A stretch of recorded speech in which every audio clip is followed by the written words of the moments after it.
A continued reading of the Bible through the year 2024, a reading of the book of Genesis, chapters 22 and 23, and I'm reading out of the English Standard Version of the Bible by Crossways Publishing, a division of Good News Publishing of Wheaton, Illinois. Genesis chapters 22 and 23. After these things, God tested Abraham and said to him, "Abraham," and he said, "Here I am." He said, "Take your son, your only son Isaac, whom you love, and go to the land of Moriah, and offer him there as a burnt offering on one of the mountains of which I shall tell you." So Abraham rose early in the morning, saddled his donkey, and took 2 of his young men with him, and his son Isaac. And he cut the wood for the burnt offering, and arose and went to the place of which God had told him. On the 3rd day Abraham lifted up his eyes and saw the place from afar. Then Abraham said to his young men, "Stay here with the donkey. I and the boy will go over there and worship, and come again to you." And Abraham took the wood of the burnt offering, and laid it on Isaac his son. And he took in his hand the fire and the knife. So they went both of them together. And Isaac said to his father Abraham, "My father," and he said, "Here I am, my son." He said, "Behold the fire and the wood, but where is the lamb for a burnt offering?" Abraham said, "God will provide for himself the lamb for a burnt offering, my son." So they went both of them together. When they came to the place of which God had told him, Abraham built the altar there, and laid the wood in order, and bound Isaac his son, and laid him on the altar on top of the wood. Then Abraham reached his hand, and took the knife to slaughter his son. But the angel of the Lord called to him from heaven, and said, "Abraham, Abraham." And he said, "Here I am." He said, "Do not lay your hand on the boy, or do anything to him. For now I know that you fear God, seeing that you have not withheld your son, your only son, from me." And Abraham lifted up his eyes and looked, and behold, behind him was a ram caught in a thicket by his horns. And Abraham went and took the ram, and offered it up as a burnt offering instead of his son. So Abraham called the name of that place, "The Lord will provide." As it is said to this day, "On the mount of the Lord it shall be provided." And the angel of the Lord called to Abraham a second time from heaven, and said, "By myself I have sworn, declares the Lord, because you have done this, and have not withheld your son, your only son, I will surely bless you.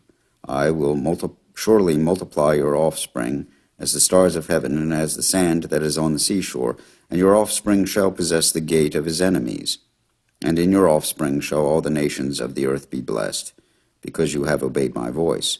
So Abraham returned to his young men, and they arose, and they went together to Beersheba. And Abraham lived at Beersheba. Now after these things it was told to Abraham, "Behold, Milcah also has borne children to your brother Nahor, Uz his firstborn, Buz his brother, Kemuel the father of Aram, Chesed, Hazo, Pildash, Jidlaph, and Bethuel. Bethuel fathered Rebekah. These 8 Milcah bore to Nahor, Abraham's brother. Moreover, his concubine, whose name was Reumah,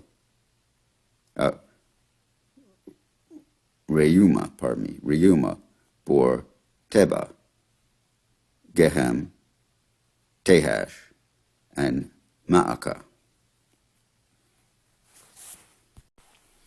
Sarah lived 127 years. These were the years of the life of Sarah, and Sarah died at Kiriath Arba, that is Hebron, in the land of Canaan. And Abraham went in to mourn for Sarah, and to weep for her. And Abraham rose up from before his dead, and said to the Hittites, "I am a sojourner and a foreigner among you. Give me property among you for a burying place, that I may bury my dead out of my sight." The Hittites answered Abraham, "Hear us, my lord, you are a prince of God among us. Bury your dead in the choicest of our tombs. None of us will withhold from you his tomb, to hinder you from burying your dead."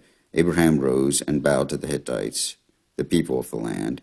And he said to them, "If you are willing that I should bury my dead out of my sight, hear me and entreat for me Ephron, the son of Zohar, that he may give me the cave of Machpelah, which he owns.